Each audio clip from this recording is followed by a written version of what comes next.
Con todos, mi nombre es Karen Oña, soy estudiante de la Universidad de las Fuerzas Armadas en la carrera de Petroquímica.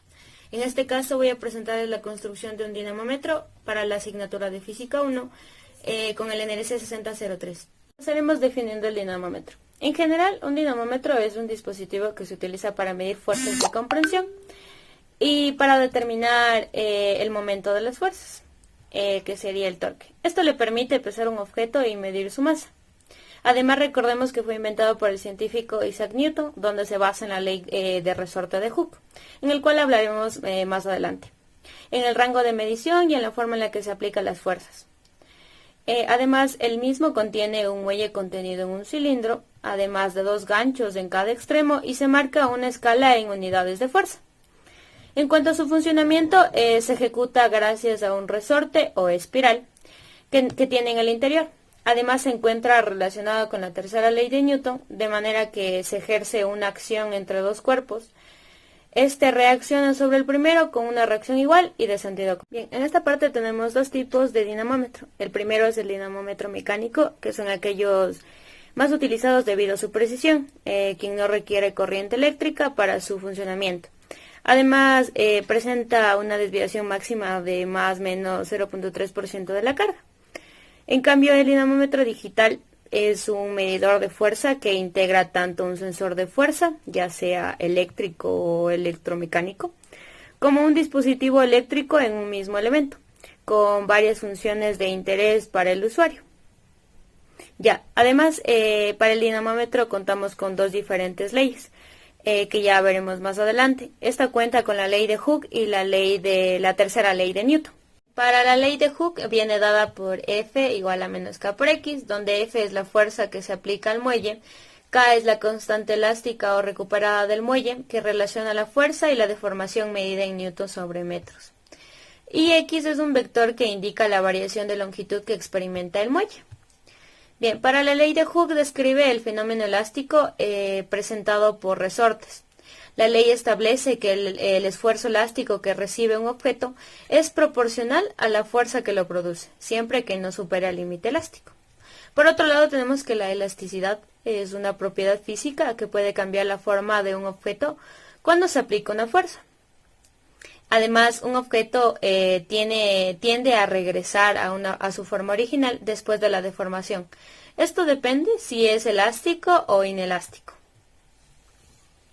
La tercera ley de Newton viene dada por F de 1 y 2 igual a la fuerza de 2 y 1. Esta ley es también conocida como principio de acción y reacción, en donde establece que cuando 2 partículas interactúan, la fuerza sobre una partícula es igual y opuesta a la fuerza que interactúa sobre la otra partícula. Es decir, que si existe una fuerza externa, tal fuerza será contrarrestada por otra igual, pero en dirección opuesta. De ello se deduce que todas las fuerzas del universo ocurren en pares. Toda fuerza tiene su opuesta de igual magnitud. Estas fuerzas no se acumulan mutuamente ya que se aplican sobre cuerpos distintos.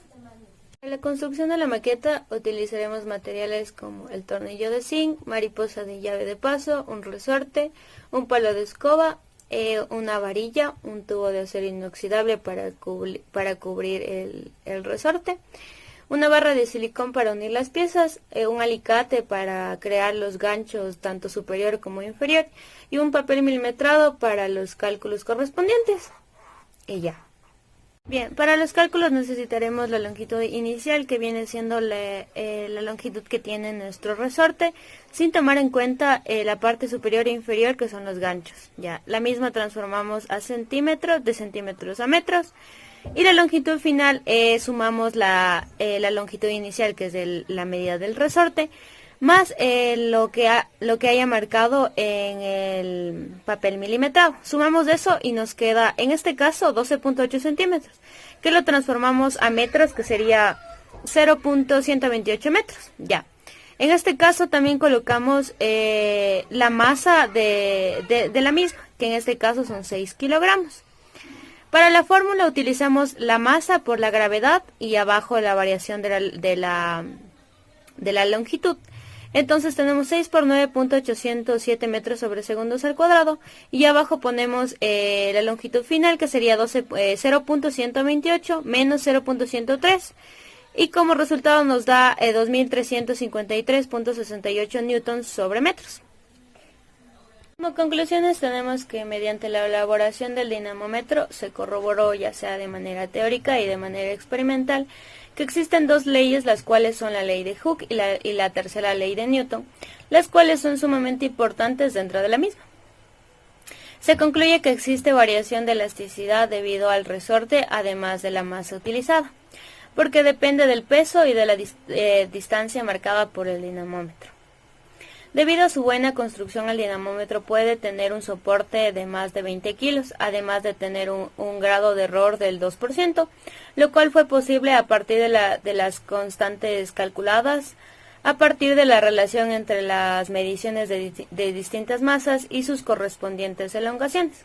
Como recomendaciones se tiene que en cuanto a la construcción del dinamómetro, para lograr un mayor soporte se debe a una buena elección del resorte, el cual tiene que ser metálico para que de esta manera soporte más de 20 kilos. Para la toma de datos se debe tener cuidado, por lo que se utiliza un papel milimetrado para que de esta manera la distancia en centímetros sea más precisa. Y realizar los cálculos con suma cuidado, ya que la falla de la misma altera el cálculo de error. Ya tenemos aquí el resorte, y en esta parte de aquí para el soporte tenemos una varilla de Eternit, para Eternit, y tenemos una mariposa para llave de agua. Ya unimos las dos y en la parte inferior hacemos una curva de manera que ésta pueda sostener el resorte. Para la parte inferior utilizaremos un pedazo de palo de madera de 14.5 centímetros. Y la introduciremos una varilla de 4 milímetros para que de esta manera en la parte superior e inferior hagamos dos ganchos. Esta para sostener el resorte y la de acá para sostener el peso que vamos a calcular.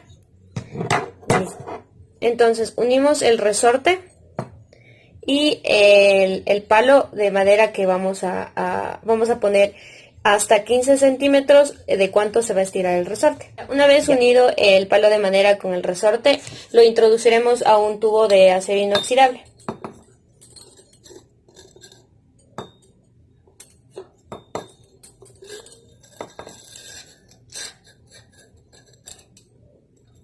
Ya, ahora solo pegaremos el tubo de acero inoxidable con la mariposa de llave de paso.